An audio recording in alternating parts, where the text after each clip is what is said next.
2019年，人类再次被病毒支配，恐惧在全世界蔓延。大家都明白了一个道理，很多时候越小的事物杀伤力越大。当然，今天我们不聊病毒，因为比起病毒，还有一个小东西对人类的影响可能更大。有报道称，全球有将近1/3的人感染，而一旦感染了这种小东西，人类的思想会被控制。这不是耸人听闻，也不是科幻小说，而是一个真实的科学故事。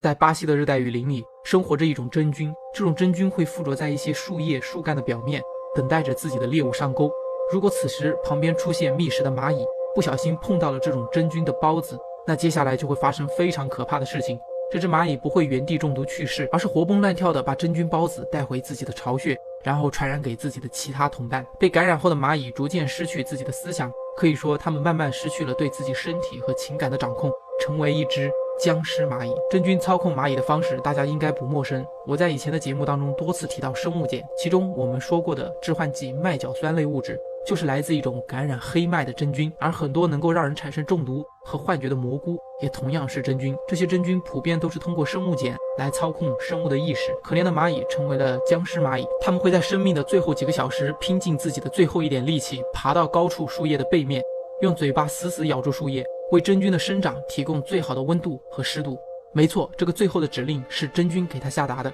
他甚至不知道自己为什么要这么做。而类似这样的事件在自然界一点也不罕见，比如大名鼎鼎的铁线虫，它们会去感染很多昆虫，螳螂就是其中一个。被感染后的螳螂会对水产生强烈的欲望，水正是铁线虫繁殖的天堂，铁线虫操纵着这些昆虫去淹死自己。更加惊悚的还有双盘吸虫，这些虫的传播方式是靠鸟类的粪便，而当蜗牛被这种吸虫感染，它会立刻成为一个傀儡蜗牛，从此这个蜗牛最爱干的事情就是登高望远，而吸虫会在蜗牛的眼柄位置疯狂闪烁花纹，似乎就是在告诉鸟类赶快来吃掉这个傀儡蜗牛。当鸟类吃掉蜗牛后，吸虫会在它们的肠道内产生更多的卵，随着粪便排出，继续新的一轮俘获蜗牛之旅。如果你认为人类不会这么傻，人类拥有自由意志，不会被所谓的其他生物掌控意识，那就错了。事实上，人类已经被一种常见的小东西感染了，类似吸虫的宿主是鸟，感染蜗牛，这种小东西的最终宿主是猫，而它们可以感染几乎所有的恒温动物，它就是冈地弓形虫。时间往回推到1990年，捷克的布拉格查理大学的进化生物学家弗莱格尔通过化验发现自己感染了弓形虫。有谁能抵挡猫咪的魅力呢？看来弗莱格尔需要为他的撸猫行为付出代价，但是他同时认为这是一个很好的研究机会，他想看看自己的身体到底会发生什么变化。他发现自己变得粗心大意，反应迟钝，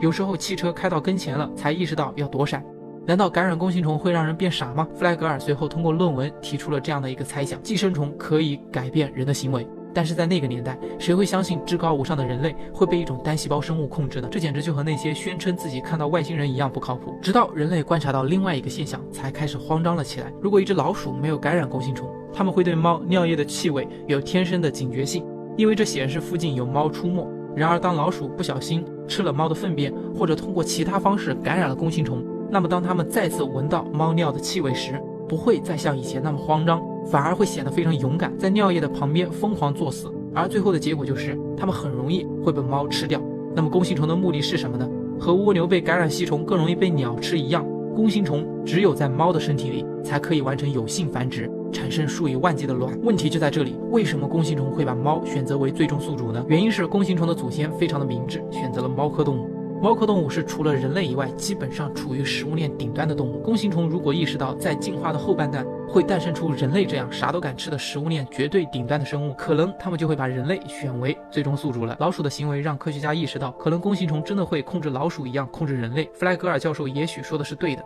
但是这件事情太难证实了。如果使用人来做实验，太不道德，谁愿意好端端的去感染弓形虫？并且弓形虫对人类性格的改变本身是不容易定量的，而且无法做到很准确的评估。于是科学家们想到用另外一种方式，依靠统计学的数据来对比。因为弓形虫本身感染的人数就能够达到1/3，那么样本量就足够大。统计显示感染了弓形虫的人遭遇到交通事故的风险增加了2.6倍，这其实也就意味着弓形虫有控制人类生死的能力。另外一个统计学数据更加惊人，密西根大学的布兰丁教授在2012年的精神临床医学杂志上发表了令人震惊的流行病学数据，弓形虫感染者的自杀率是非感染者的7倍。丹麦的一项研究同样显示，弓形虫的抗体水平越高，妇女的自杀风险越大。这下所有的数据都证明了弓形虫真的会影响我们的生命。但是人类的情感是一个复杂的东西，如果一个人对生死看淡，对风险迟钝，那么这往往又是勇敢和艺术的体现。弓形虫真的可以改变人的性格。当一个人被弓形虫感染，男性会变得更加勇敢无畏，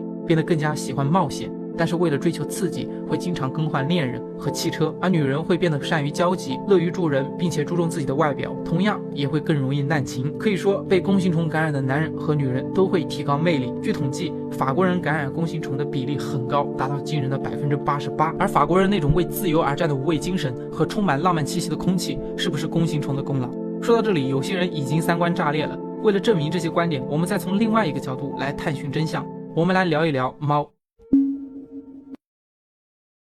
当我们祖先从打猎的游牧生活转变成种植庄稼的农业生活开始，猫就和我们产生了交集。因为人类种植庄稼，开始产生吃不完的粮食和谷物，老鼠也就多了起来，这也吸引了附近的野猫，人类和猫的故事也就展开了。距今约1万年左右，人类就已经将利比亚山猫驯化成了家猫。到了古埃及，猫的地位迅速崛起，成为最受尊敬的宠物。在古埃及，杀死猫是犯罪行为，猫是女神贝斯特的化身。当猫死了，主人要剃掉自己的眉毛来表达哀伤。甚至在古埃及的一个废穴中，人们发掘出30万只木乃伊猫。加州大学圣巴巴拉分校的凯文·拉法特教授认为，古埃及之所以有如此辉煌的文明，这和猫有很大的关系。更准确的说，是和猫体内的弓形虫有很大的关系。弓形虫感染了人类，增加了人对未知事物的好奇心，让人的想象力提升，使古埃及发展出如此庞大的信仰体系。而与狗的忠诚有显著区别的是，猫是一种让人喜欢却又感到神秘的动物。它们夜间活动，眼睛发光，走路也没有声音。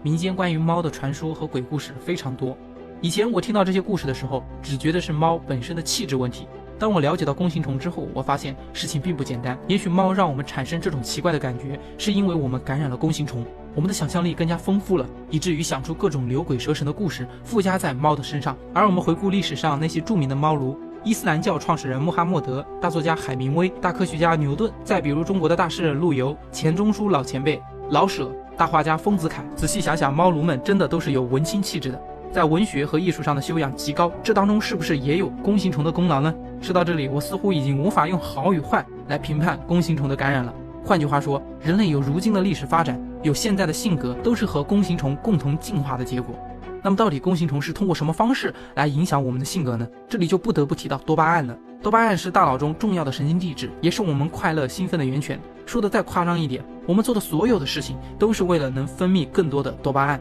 而弓形虫感染了动物之后，会劫持它们的白血球进入大脑，促进多巴胺的分泌。比如原本老鼠还是怕猫的，但是弓形虫感染的老鼠多巴胺分泌更多，它更加兴奋，所以不会感到焦虑和恐惧。相反，它会疯狂在危险的边缘作死。多巴胺会增加动物的食欲和性欲，促进性激素的分泌，这也会让动物更加招异性的喜欢。总结而言，就是多巴胺让人更加自信有魅力，但同时降低了焦虑感，这会让我们意识不到潜在的危险，会因为太飘而缺少自我反省能力，从而容易产生犯罪行为。如今人类很多行为如果把弓形虫这个变量加进去，都会得到细思极恐的结果。如果人类的勇敢来自弓形虫，那么是不是人类的历史是弓形虫的功劳？因为每一代的改革领袖都是勇敢的人，而即便他不是感染者，你能保证不是他的爷爷感染了弓形虫，潜移默化地影响了他的后辈吗？而弓形虫给人类带来的天马行空的想象力，是不是也助推了文学艺术的发展，甚至是宗教的诞生？比如野兽派画家马蒂斯、超现实主义画家达利、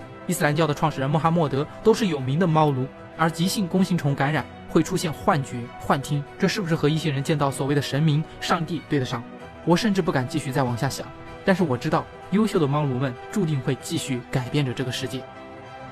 当然，如果家里有孕妇或者备孕前，都要确认猫咪是否有感染弓形虫，因为弓形虫有可能导致胎儿畸形和流产。少吃生肉，少接触流浪的猫和狗。除此之外，猫奴们的撸猫行为不会有其他风险。以上就是本期的全部内容了，欢迎大家点赞、订阅、评论，咱们下期节目再见。